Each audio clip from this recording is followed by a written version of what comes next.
and mga papi. So magpapakain tayo ng mga alagang koneho. Ito ang mga alagang koneho ni Mami Kitty at ni Papi Ian dito sa pidig. Ako muna magpapakain dito sa ating mga koneho. So nakita natin may dala tayong mga kangkong at ito yung binibigyan natin na pagkain para sa mga koneho. Isa sa mga nakita kong ugali ng mga koneho ay kung maraming pagkain ay kain lang sila ng kain, tapos kapag nabusog na sila, titigil naman sila sa kanilang pagkain. Hindi man ngayon ang karne ng rabbit bilang alternate sa mga baboy, manok at baka. Yan, papakain tayo ng alagang koneho ng Mami Kitty saka ni Papi Ian.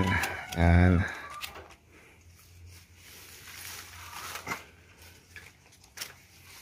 Mahirap pala magpakain habang nagbi-video. Ayan.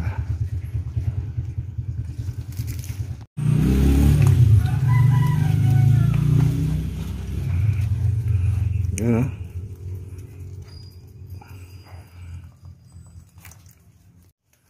Itong isa, nahihiya. Hindi niya kasi ako kilala.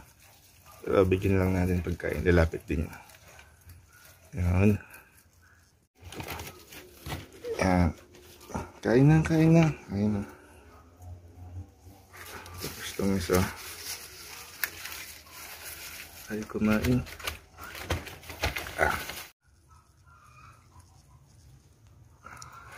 Kain lang kayo, kain.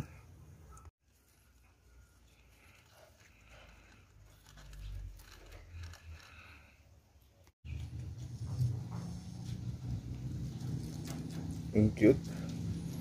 Kain ka lang.